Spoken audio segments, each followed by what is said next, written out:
The Nine-Sided Circle, for those who would rather be awake than entertained. Well, here we are.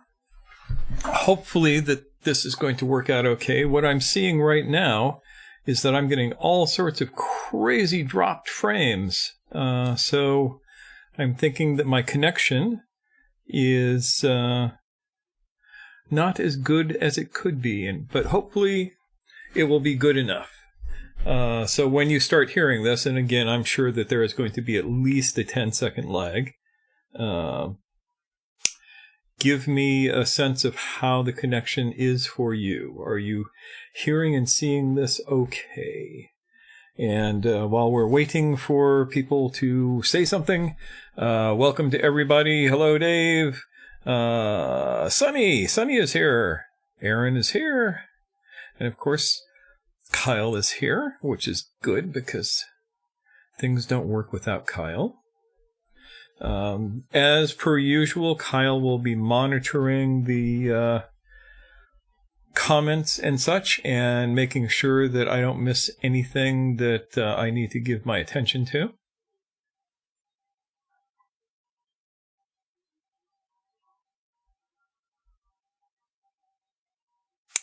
Yeah, that's what it looks like, is that the video is going to be choppy on this unless my connection clears up. And I'm not sure why it's so bad tonight. So, the subject tonight is going to be a topic that is hopefully of interest, or a couple of topics. Yeah, boy, all sorts of people coming in. So, as the little blurb that I put up for this says, the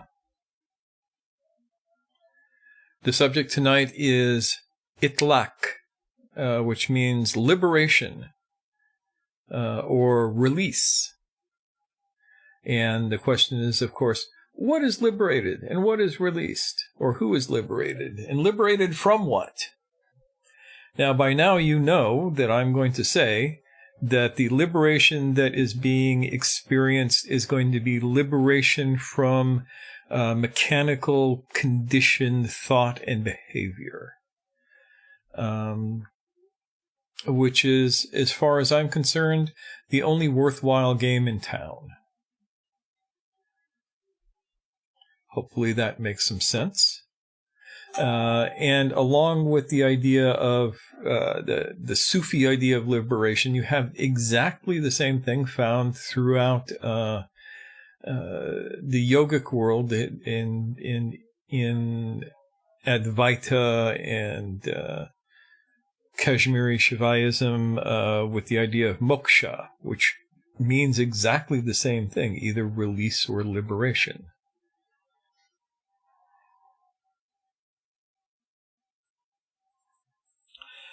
Hello, Michael.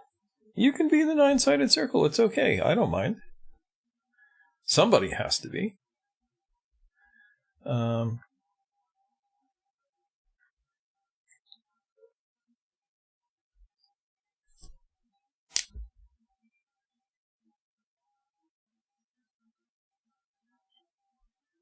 There he is. So, liberation. This is the work that is necessary for being anything other than a meat robot, as I like to term. Yeah, that's a technical term, meat robot.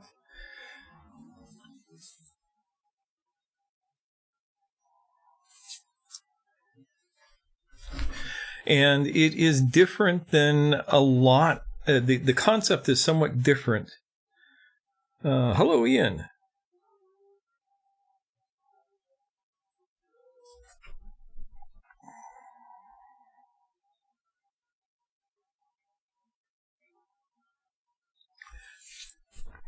reading the notes here. The concept is somewhat different than is found in some branches of Sufi thought.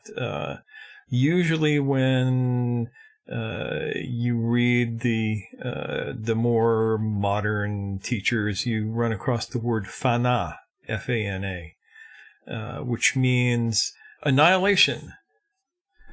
And there is this path that people do, like fana fi sheikh, which means the annihilation of your personal ego into the ego of the teacher.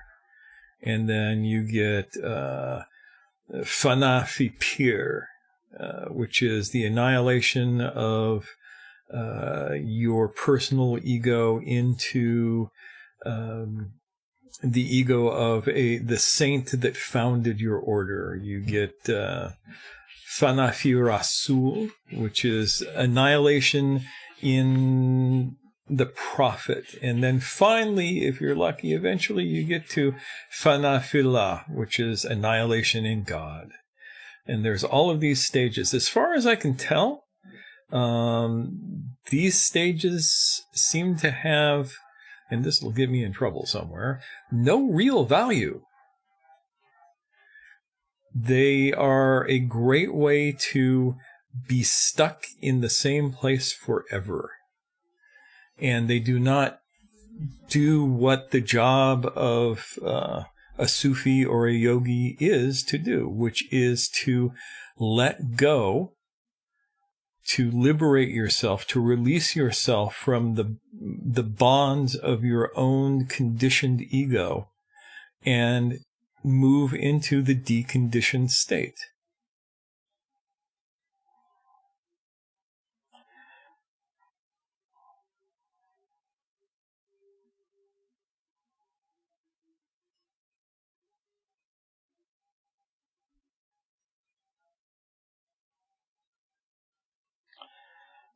Reina, hi. So, within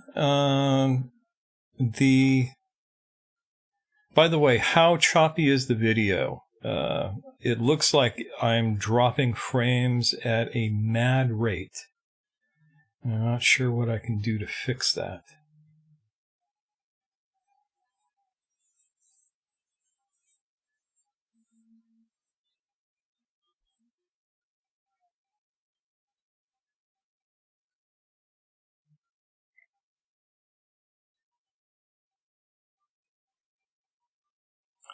Only slightly good. So,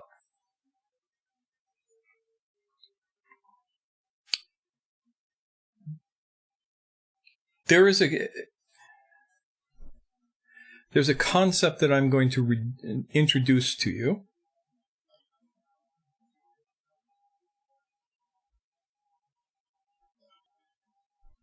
And that concept is of what I like to call museum Sufis. Museum Sufis are people who put on the shows and go through the motions to entertain people with the idea of Sufism.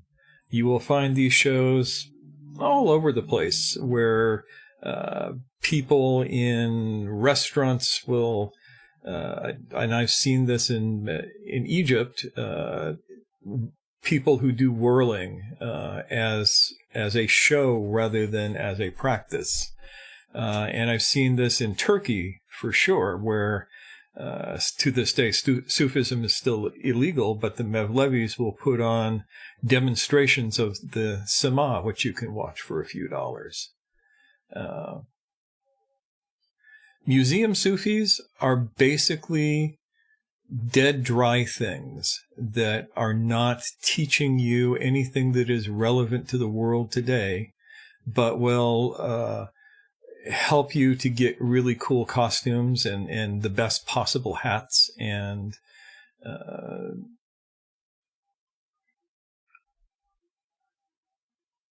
keep you entertained for a long time.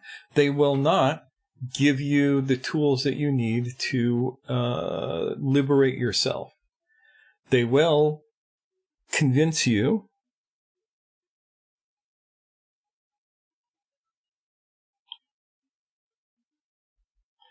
that you can have something if you just lose yourself in the teacher, because that's always the first step, giving over your ego to the control of somebody else.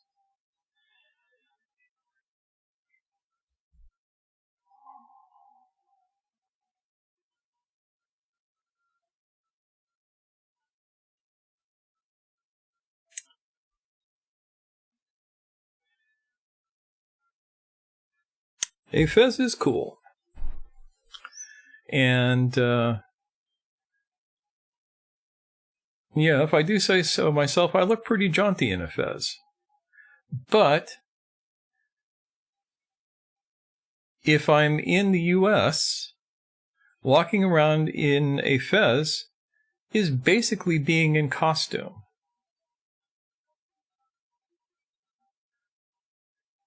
If you are in a country where everybody wears fezzes, then you are not sticking out like a sore thumb, pretending to be something special. And this gets us back to the idea of liberation.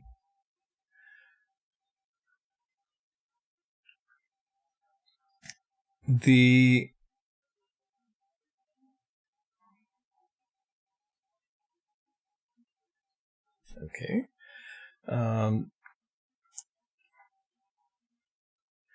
If you want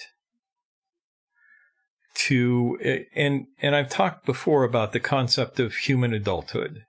The mature human being, referred to as the insani kamal, the perfected human or the matured human, happens only when you break and repattern the conditioning that you have received automatically from your family and your culture. And hopefully this makes some little sense. I would imagine that most of you, or probably all of you, have some sense of this by now, since you've been working on yourselves and listening in on these talks, because I tend to repeat myself a lot on this, I admit.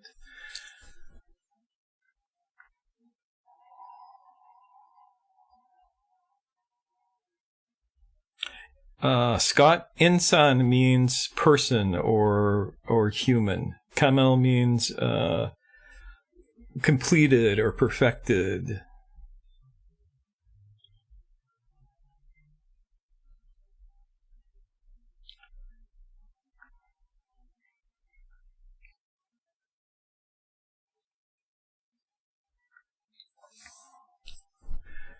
So, again, we get back to this idea over and over again of breaking of conditioning. Hardest thing in the world to do, because there is culturally, there is a downside to breaking your conditioning. You are either you become an outsider, or the culture becomes toxic to you and wants to do away with you, depending on where you are in the world. Overtly or covertly.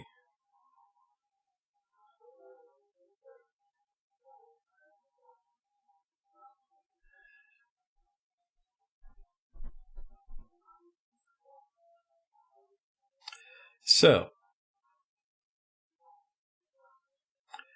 your conditioning, the things that we're talking about here, are the unconscious presuppositions that you are making about yourself and the world. They are not at the level of consciousness as a rule, and it takes a little practice in order to bring them up. So, I'm going to ask you to do something, which is to think of something that you believe to be true.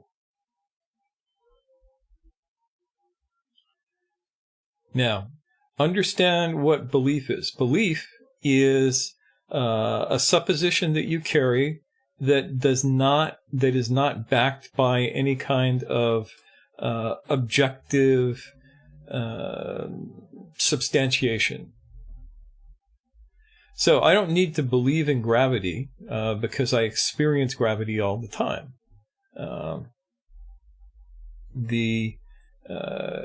And yeah, we could get into the discussion of gravity versus velocity and all of that sort of thing. But for this case, I do not need to believe that if I step off of a ledge, that I will not drop towards the center of the earth. Gravity does not require belief.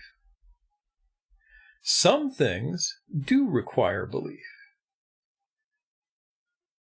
So I want you to think of something that requires that you believe it, which is to accept it as if it were true without any objective information as to its truth. And when you've thought of something, feel free to give me the example of what you're thinking of.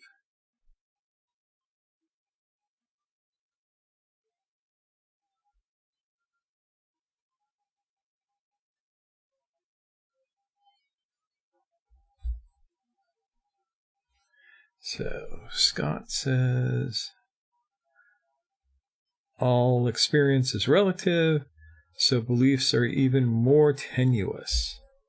Yeah, I don't know if all experience is relative, but certainly most of it is.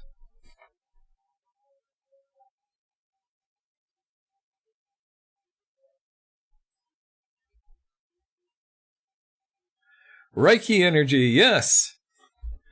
Thank you, Rena. Reiki energy is a belief system that says that somebody can, without even meeting you, let you have these techniques that make you a master that you can then use on other people. There is no evidence that there is any reality to this at all. In the objective sense, you cannot move the needle of a measuring machine with Reiki energy. You can get people to agree with you that they feel better, but that may or may not have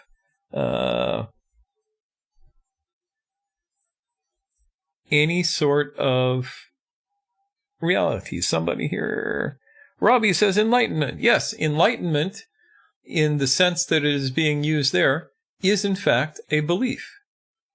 And it's not a very useful one, which is why I dislike the word. It's a noise that doesn't really mean anything, but people can project meaning onto.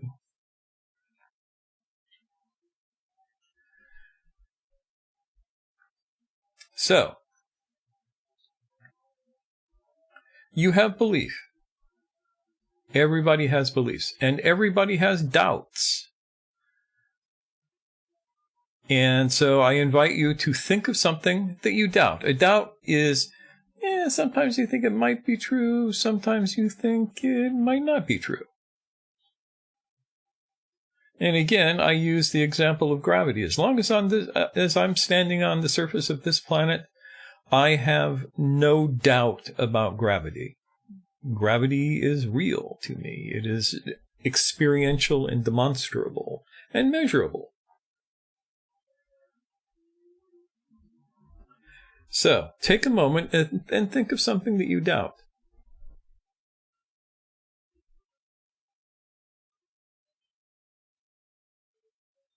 Somebody gave me an angry face. I'm sorry that you're angry.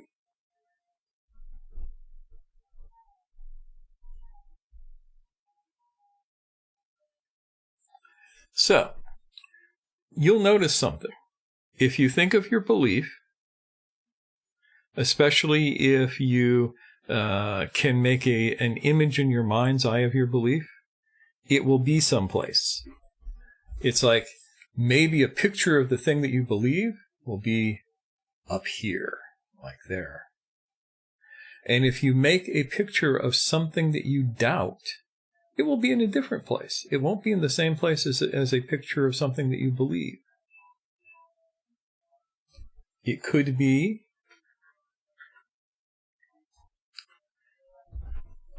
on the opposite side. And this will show you how mechanical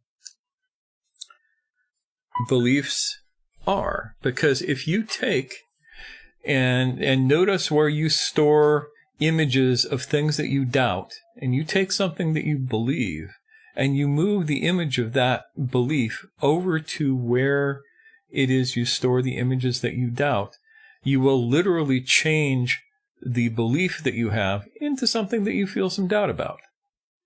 It's that simple and that mechanical.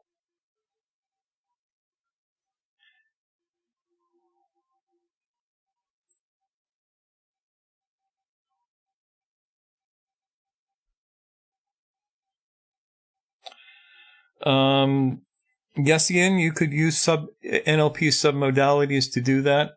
I'm not even going that deep into it because you don't need to. This is something that people can demonstrate to themselves without me having to coach them through the more advanced stuff.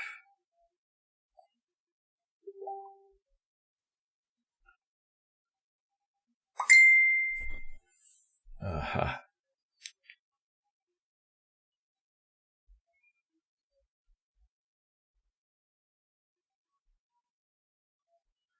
Vivian is sending me a private message because she can't write in the comments for some reason. That's messed up. Let's see what we have here.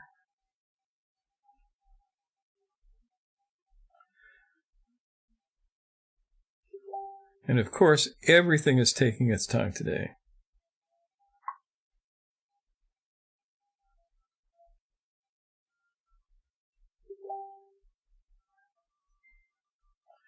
Oh, don't worry about it, Vivian. I am happy to get any kind of face at all.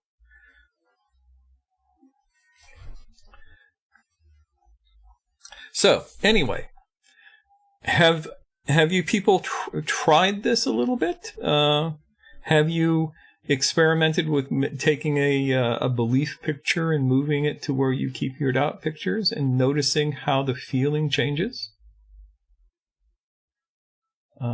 If you have, I would be interested in hearing what happened.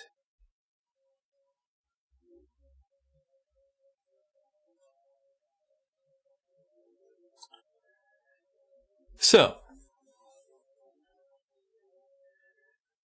beliefs are mechanical programs.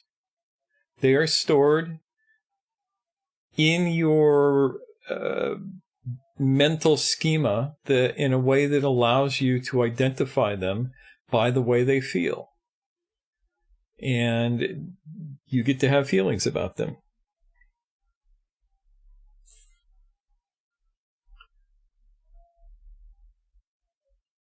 And if your beliefs are that easy to change,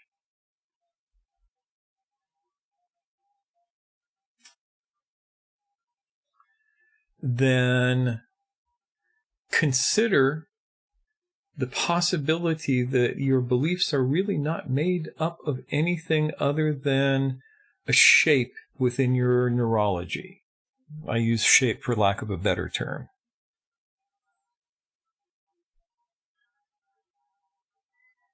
So, is this making sense to y'all at this point? Are we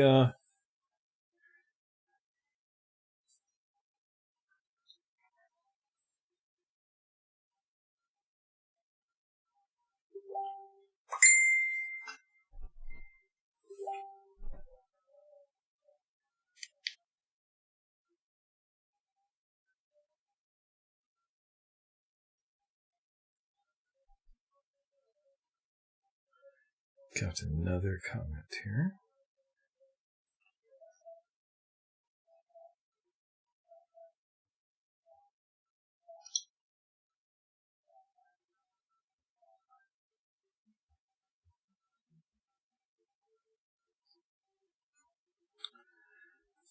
Yeah, Vivian says, when I do this, do as you ask, I feel a spiritual cloud that comes over my positive belief.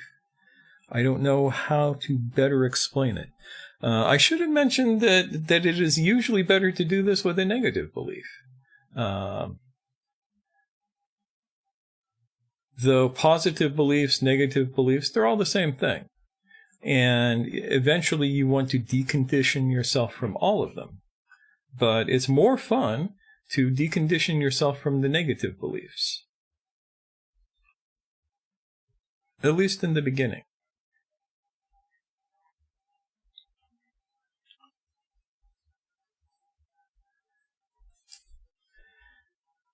Yes, a belief sigil. So, let me ask you this. If what you believe is just an arrangement of feelings and pictures in your body-mind, what does that mean for you? If this were true, what would it mean?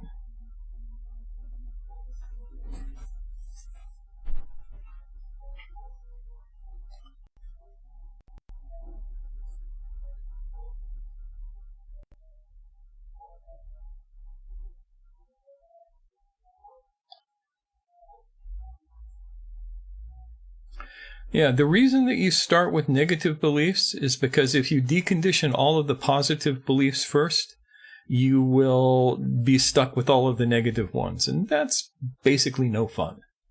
So the order in which you do your deconditioning is ideally with your negative beliefs, starting small, do the small ones, and work your way up to the big ones.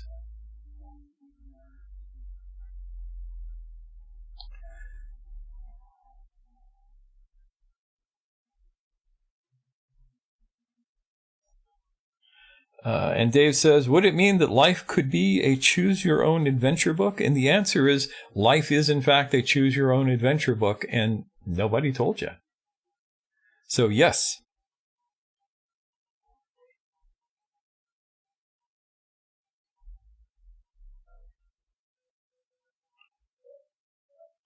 Yes. Scott mentions that cults use a reshaping of beliefs in their initiations, and this is true. A really good initiation can totally change your belief system and get you to adopt the belief system of the group. This is not what we're talking about. One thing that I do not want you to do is to adopt a belief system. Especially not mine, because I've come to the conclusion that what I have by way of belief systems has no value at all. Or so little value that one could do without it.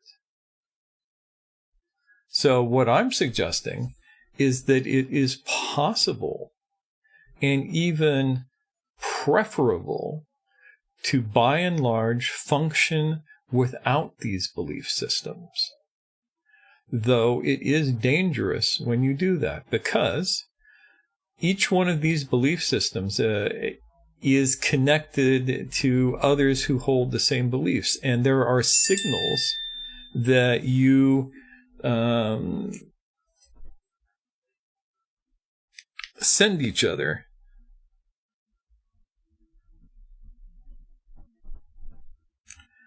I mean, you've been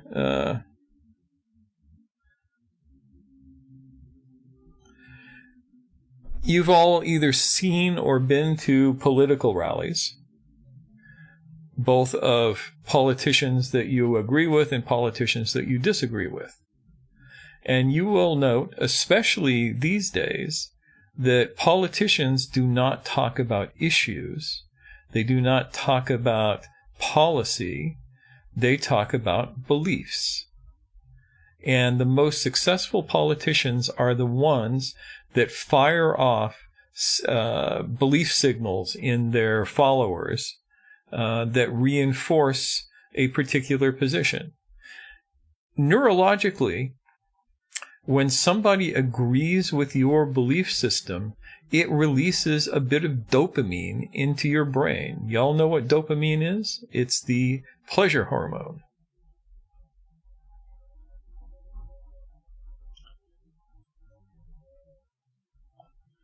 Yes, mob mind is scary. And every belief system creates a mob mind. Whether it is the Unitarian Universalist mob mind, or the Taliban mob mind, or the Mahayana Buddhist mob mind, they are all still a system of beliefs that each individual involved with the group has been inoculated with. It's like catching a particular disease. That's another way to look at it. You are infected with group belief. And if you do not learn to break yourself of it, it will run your life for you. It's very, very powerful. And everybody here has experienced that.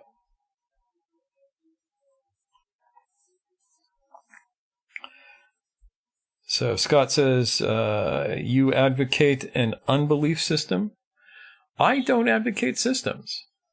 I advocate an awake system, which is the word that I prefer to enlightenment, because I can actually describe it. I know what awake is. I don't know what enlightenment is.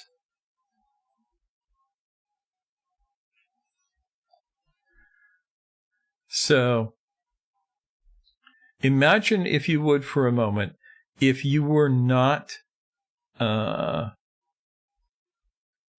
subject to mechanical belief. Now, this does not mean that you can't make suppositions about probabilities. Probability is what takes the place of belief.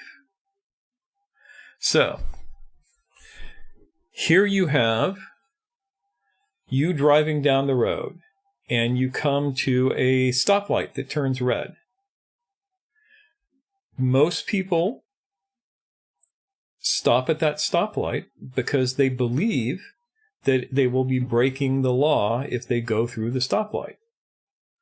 But you can achieve the same thing by realizing that the probability of you going through a red light is that you will get hurt somebody else, or get a ticket. That there's a definite amount of probability to that, and you are responsible for weighing the value of those probabilities. Do you understand the difference? One is choice, the other is program.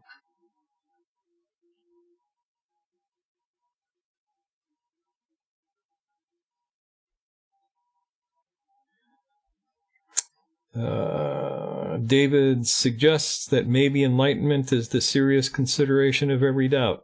I don't know, maybe.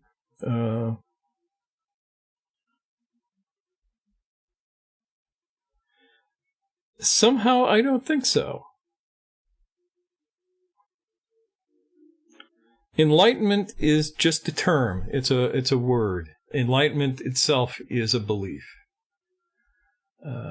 And it's one that is not identifiable in the real world. And so, yeah, you could have beliefs about enlightenment and how an enlightened person is going to act and all of this kind of stuff. For me, that becomes tedious. I would much rather just check and see if I am awake in this moment. And if I am, the whole necessity for enlightenment disappears. In other words, I'm suggesting that the concept of enlightenment, the beliefs that people have about enlightenment, are a con game. Because enlightenment is an object that is somewhere in front of you or behind you or elsewhere in space. It is this thing that you are trying to acquire. You want to get enlightened, right? That's like getting a new car. I can get a new car. I can have a new object. Awake is not an object. Awake is a subject, and a process. And I want you to think about that for a moment. The difference between objects that are out there in the world that we want to acquire, whether they be physical objects, mental objects, spiritual objects, it doesn't matter. And you can tell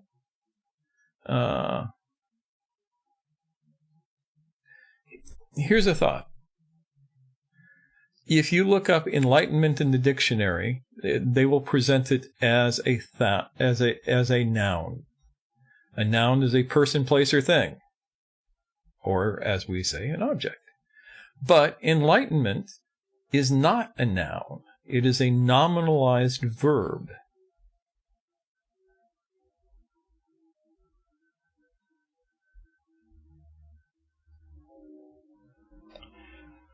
And Wesley Tasker says, seems this model would be a robust way of looking at ethics. Yes. Yeah, this model is the only one that I know of that actually gives you ethics, or gives you the opportunity to create ethics, as opposed to just accepting a bunch of rules. So, how do you tell if a abstract noun in English is actually a verb? There are two tests that you give it. The first test is, can you put it in a wheelbarrow? Think of an elephant. You can actually put an elephant in a wheelbarrow. You might need a really big wheelbarrow or a really well-balanced elephant. But you can put an elephant in a wheelbarrow. And does the word fit well-formedly into the sentence, an ongoing blank? So you cannot have an ongoing elephant. You can put an elephant in a wheelbarrow. Now, you cannot put enlightenment in a wheelbarrow. But you can say an ongoing enlightenment, and everybody will understand you as making a well-formed sentence. This tells you that the concept that you're dealing with is not one of object, but one of subject and action.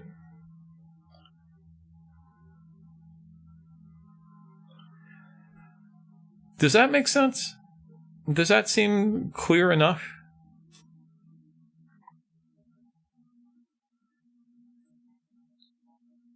This is me waiting for the question to actually get to you, and for you to type something and have the comment get back to me and tell me if it makes sense.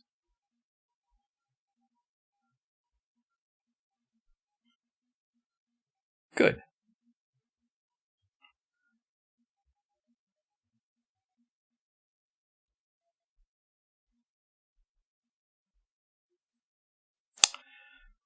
David, yes. Good.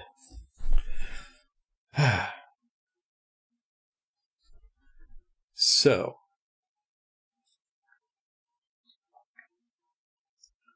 awake is not nominalized. We do not think of awake as a thing.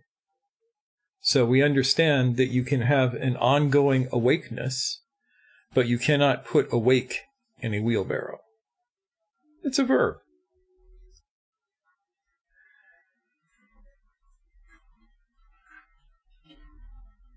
There may be somebody bopping through the living room here at any moment. Do not let it fash you.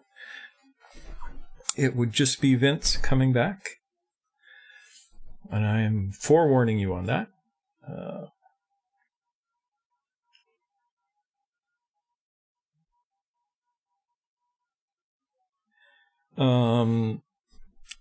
A state is a snapshot of a process. Both, you can have an ongoing state. You can't put a state in a wheelbarrow unless you're talking about California. Yes, breakfast is also a verb.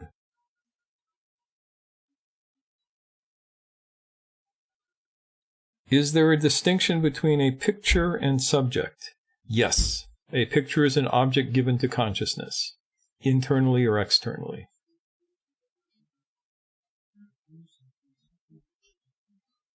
All right, hold on.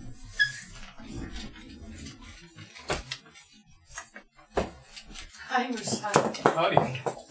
Hey, Richard. Yes, I have some people online real quick, so. So, yes, there are people coming through.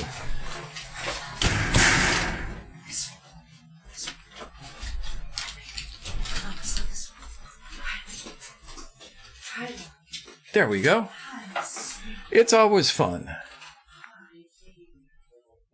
So. Oh, yeah.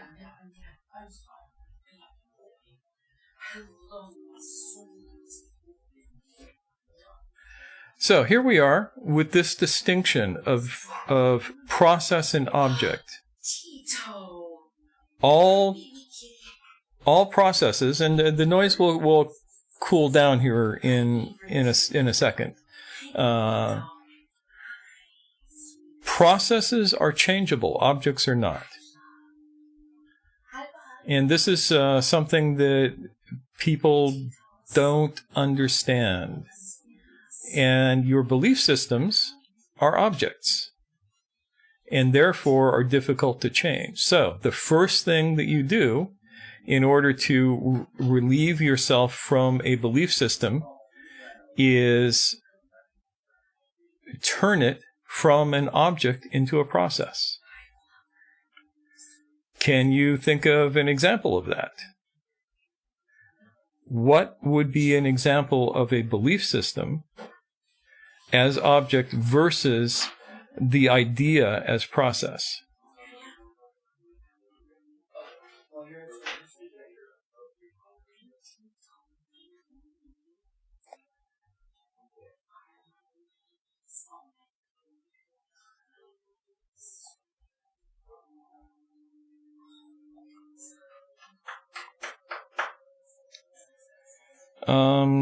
I'm not sure that the only difference is time.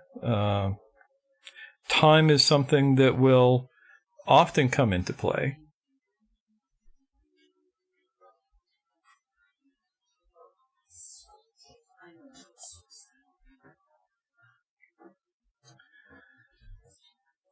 So, you can think in mathematics, but it will not do you a lot of good with this set of concepts.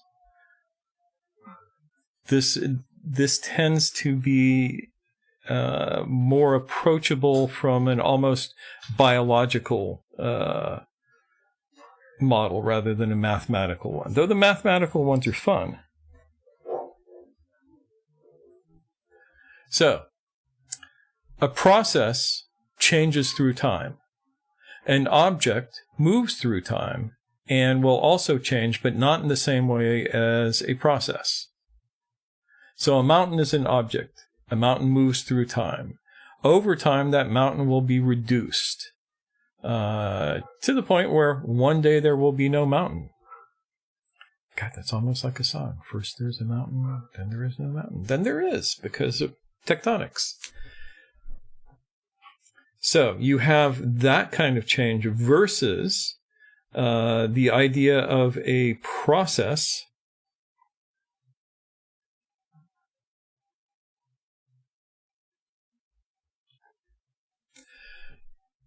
Yes, political beliefs versus a process for accomplishing a political goal.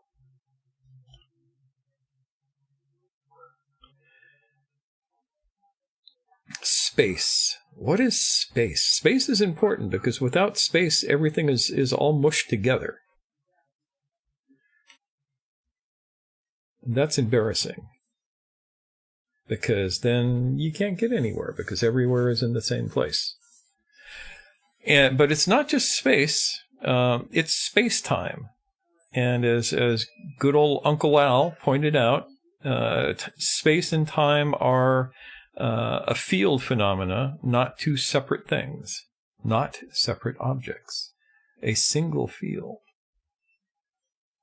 So, space-time allows an object to move and to not be connected to other objects, or to be connected to other objects. This is, of course, a non-scientific way of talking about it.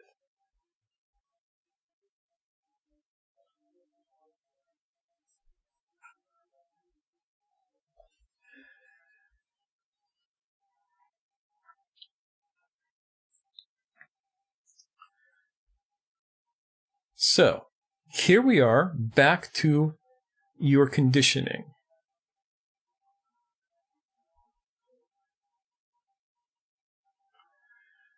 Your conditioning builds your beliefs.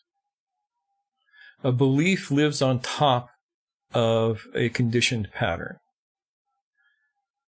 And the way to get to the conditioning is you go down through the belief to the conditioning that is underneath it.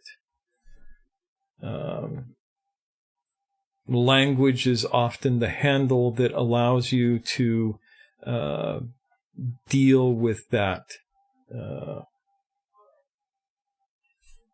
if that makes some sort of sense to you.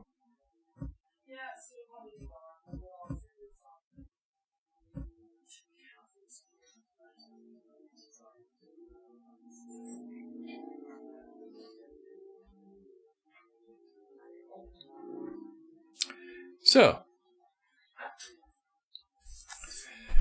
here is the bottom line when it comes to this kind of stuff, which is no belief is true, which you could constitute as a belief.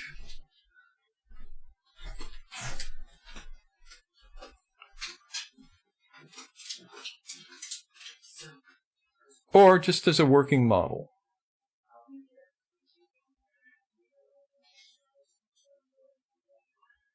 So,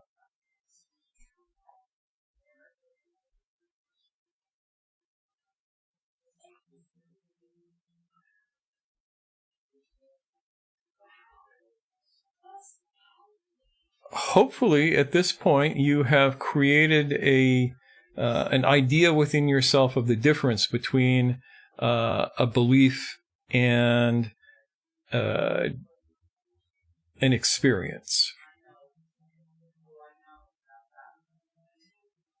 Or a knowing.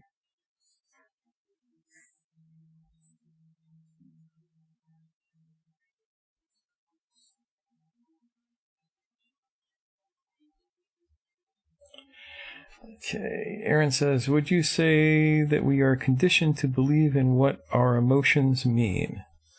Yeah, pretty much.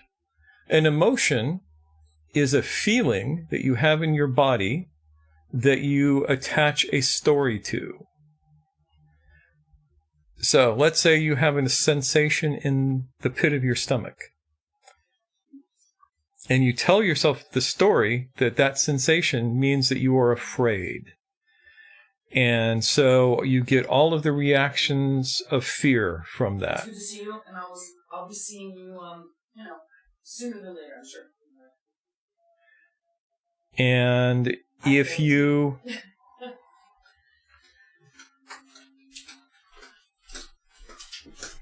Just lost my train of thought there. Sorry about that. No worries.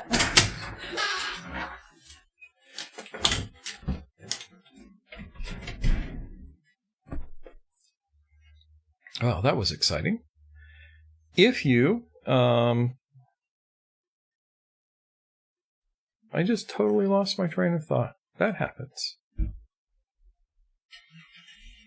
Oh yes, beliefs and feelings.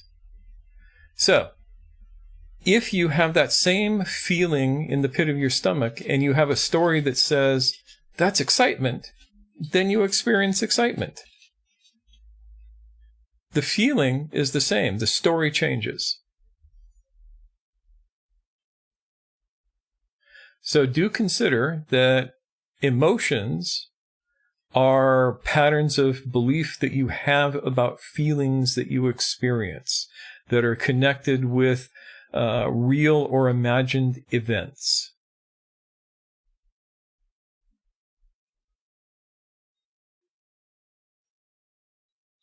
Does that make sense?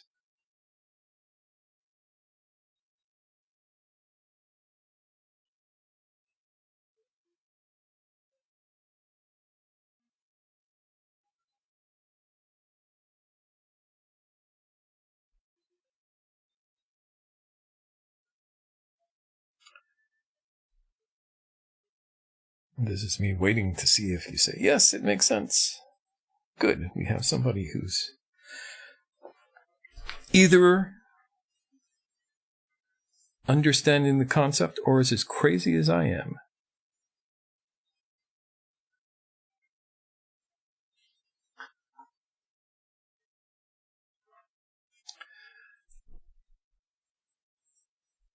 So, one fun thing to do is to ask yourself, if I did not tell myself a story about this feeling that I'm experiencing, what would the feeling actually be? Would it even have a meaning?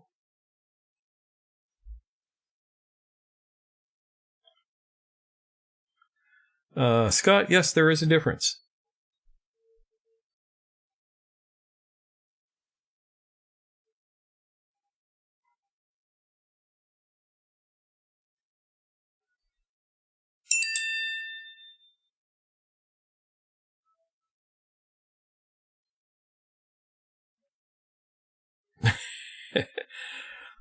Ian, you are dating yourself. Most people well, I don't know. Given some of the weird people that I know, making Remo Williams references will probably make sense.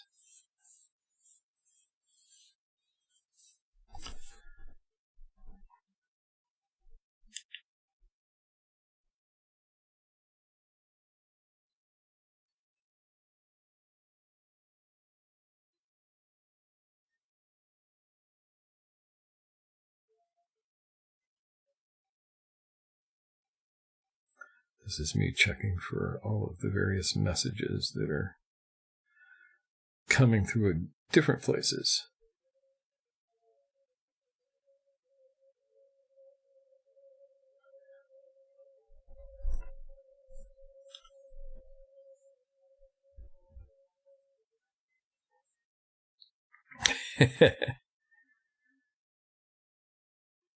In case in case you're not getting Scott's reply, that is also a Remo Williams reference.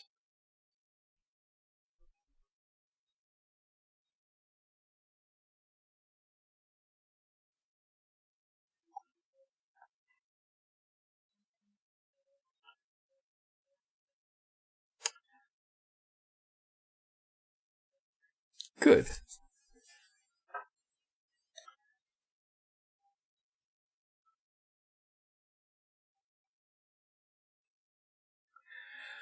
Scott, trust me on this when I tell you that this is not the case.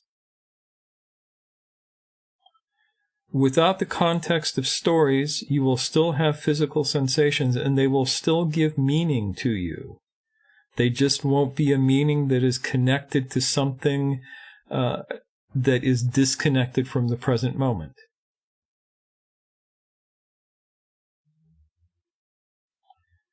Think about the sensation that you call happiness and how it can give you a cascade of memories of various times when you've been happy to compare the moment of happiness to, versus just experiencing it in that moment, and it stays or it passes. It doesn't matter. This is a whole different way of perceiving the world. And it has a quality of immediacy. So, if you get a feeling in the pit of your stomach, you might look around to see what is stimulating that.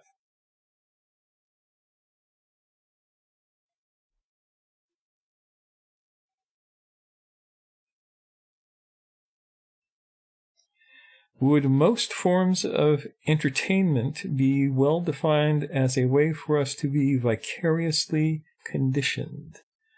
The answer is absolutely. Scott asked, does immediate sensation have meaning? And my answer is, Scott, experience your sensations now, in the present, immediately, and tell me, is there meaning? This is where phenomenology counts. What is your self-observation and your self-remembering telling you when you observe a sensation in your body?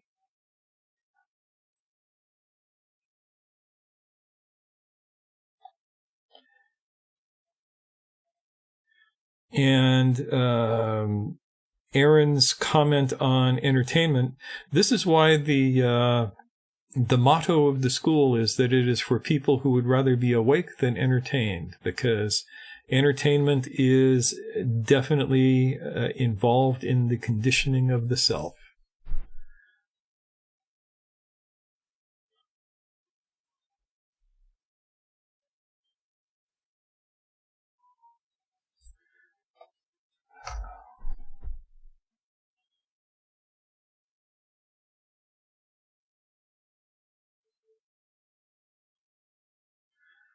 So, Scott, what you have just described to me is the memory of a sensation of fear. In the moment, when you are experiencing it, say you were experiencing that now, it may or may not have some story attached to it. If it is that sensation that you call fear without a story attached to it, you look around your environment and go, what is stimulating this? And if there is nothing in your external environment stimulating it, you need to look at your internal environment to see if there's something stimulating it.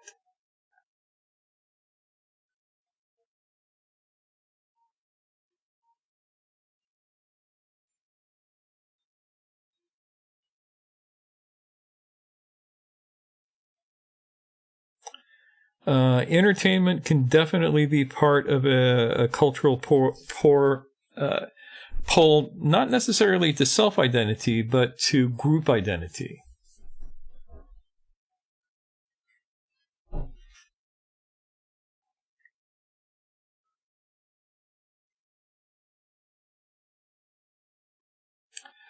Well, if that's the only thing you find, Scott, that's probably what it is.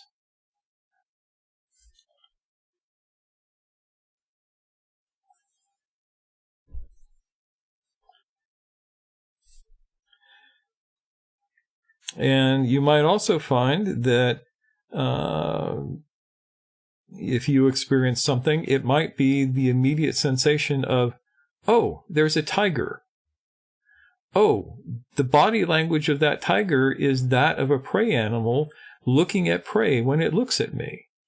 That might be it.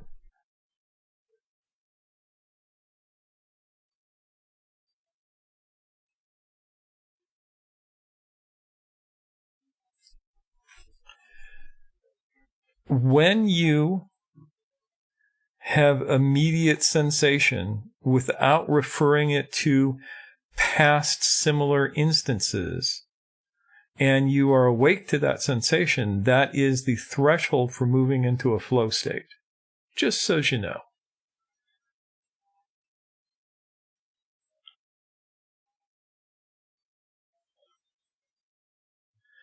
All right. We have come to the end of the evening. I hope that this has given you some food for thought. I realize that this may not be as exciting as some of the other things that I've talked about, but it's important to the overall process, and it's especially important to the process of liberating yourself, because what you liberate yourself from, the process of liberation, the process of Itlaq, is the process of liberating yourself or releasing yourself from mechanical conditioning. Moving from that into choice. So it's commercial time. If you have not gotten a copy of the Ultimate Enneagram yet, you should get a copy of the Ultimate Enneagram. We're adding stuff to it every day. There's all sorts of cool stuff that you get with it now. And for this work, it is an essential first step. So do consider doing that, because it will make all of this make more sense. If you didn't go through the class, or you don't remember the class, or you don't remember all the material in the class, you can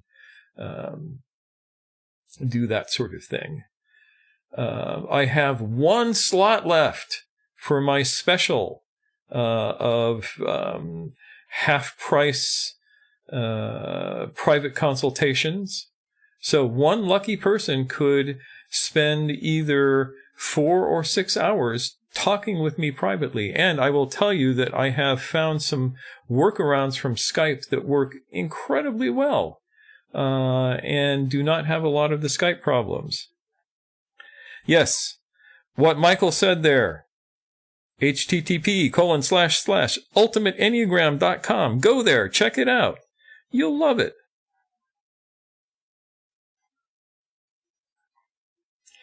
And I would like to thank all of you for coming and, again, putting up with me. Putting up with me on your Sunday night or your Monday morning, depending on where you are in the world.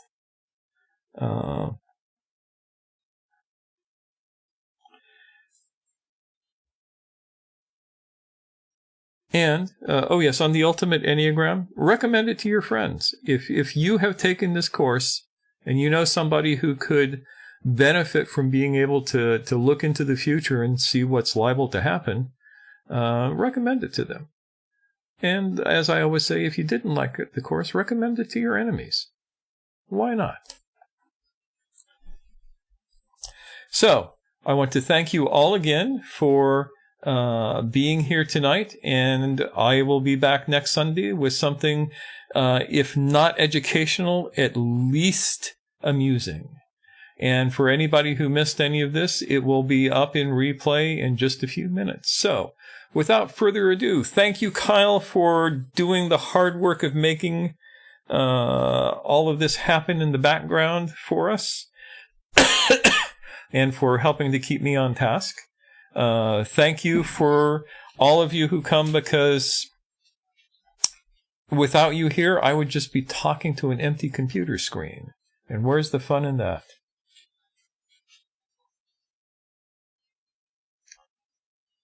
All right, so good night, good luck, and we will see you next week.